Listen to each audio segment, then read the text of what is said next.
A principios del siglo XX, Universal Studios cimentó el camino del horror y sentó las bases de muchos de los monstruos clásicos que conocemos hoy en día.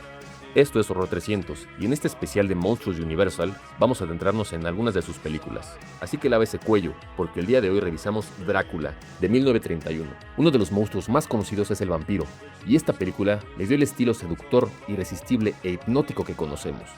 El conde Drácula, interpretado por el ya icónico Bela Lugosi, dota al personaje con una sofisticación que envuelve la pantalla en un aura de misticismo y misterio.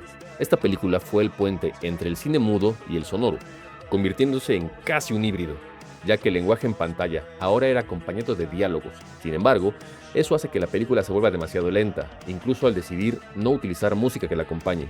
El filme se vuelve cansado, o mejor dicho, poco dinámico, aunque sí que abrió el camino no solo para el resto de los monstruos en pantalla, sino para todo el mito que existe alrededor de la figura del vampiro, una criatura que va más allá de la vida y la muerte, una figura condenada, envuelta en una capa negra y mirada penetrante. Aquí el monstruo no necesita correr tras sus víctimas, sino que las atrae como moscas. Con su sola presencia, el aire se vuelve denso. Estamos frente a un ícono que no requiere presentación, porque su imagen ha traspasado mares de tiempo, y aunque se ha adaptado en diversos estilos, es el conde Drácula quien vive en el imaginario del cine, y por consecuencia, del nuestro. A principios del siglo XX, Universal Studios cimentó el camino del horror y sentó las bases de muchos de los monstruos clásicos que conocemos hoy en día. Esto es Horror 300, y en este especial de monstruos de Universal vamos a adentrarnos en algunas de sus películas. La luna llena se asoma, y hoy toca dar rienda suelta a El hombre lobo, de 1941.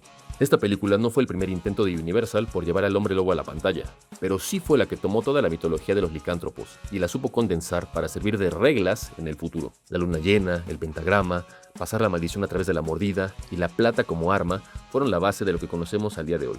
Seguimos las aventuras de Larry Talbot y los acontecimientos que lo llevan a cargar la maldición del hombre lobo. La esencia recae no tanto en el horror, sino en la tragedia que envuelve a los portadores de la maldición de la luna llena, la eterna lucha de la razón contra el lado bestial de cada uno. Es la consolidación de la figura trágica del monstruo, porque aquí es inevitable convertirse en una bestia, y es la ansiedad lo que envuelve a nuestro personaje. Larry, a pesar de ser un buen hombre, no puede escapar de su destino, y sabe que acabará dañando a la gente. Con unos efectos increíbles para la época y una ambientación magistral, El hombre lobo es una parada obligatoria para conocer la historia de uno de los monstruos con una brillante estrella de la pantalla. A principios del siglo XX, Universal Studios cimentó el camino del horror y sentó las bases de muchos de los monstruos clásicos que conocemos hoy en día. Esto es Horror 300, y en este especial de monstruos de Universal vamos a adentrarnos en algunas de sus películas. Y hoy tenemos una secuela, que más que secuela es una expansión conceptual que se vuelve mucho más enriquecedora. Estoy hablando de La novia de Frankenstein, de 1935. La película abre con la reunión de verano que tuvieron Mary Shelley, su esposo Percy Shelley y Lord Byron en Suiza, y nos sirve para recapitular los acontecimientos de Frankenstein, la primera película, para después adentrarnos en lo que se supone quiso revisar Mary en su obra, el retrato psicológico de la criatura. Al igual que Halloween 2, la película nos lanza justo al final de su antecesora, para continuar la historia desde ahí, donde la criatura no ha muerto, sino que sobrevivió al incendio del molino y huyó al bosque. Es ahí donde la humanidad de la criatura se abre camino, al mostrarnos su crecimiento como persona.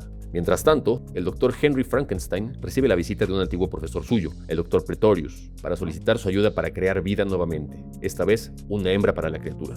Aquí el título es un tanto extraño, porque si bien hace mención de la novia, ella solo aparece unos minutos al final. Se trata de una exploración de la criatura, donde la soledad es su única acompañante, y el intento de estos dos hombres para crear vida.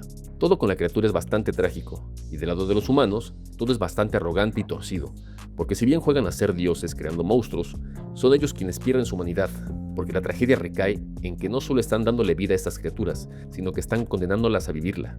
Y ya para mencionar a la novia, su diseño es algo ya único en el imaginario, y es interpretado por Elsa Lanchester, la misma actriz que interpreta a Mary Shelley al inicio. Con toda el aura como un animal asustado, es una figura frágil, pero que su presencia solo recalca la soledad de la criatura, porque ni siquiera ella puede amarlo.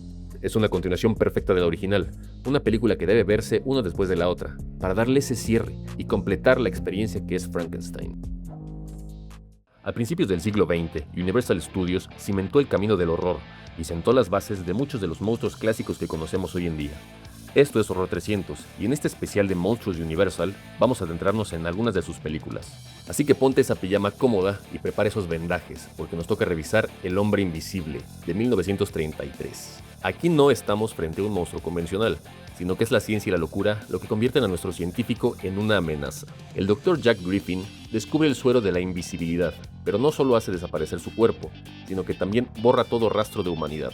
Aquí no hay figura trágica o un pasado que trate de redimir a nuestro hombre invisible, sino que él quiere poder. Busca instaurar un reinado de terror porque, ¿qué es la invisibilidad sino la fantasía de la impunidad? Destruir sin ser atrapado, o en este caso, sin ser visto.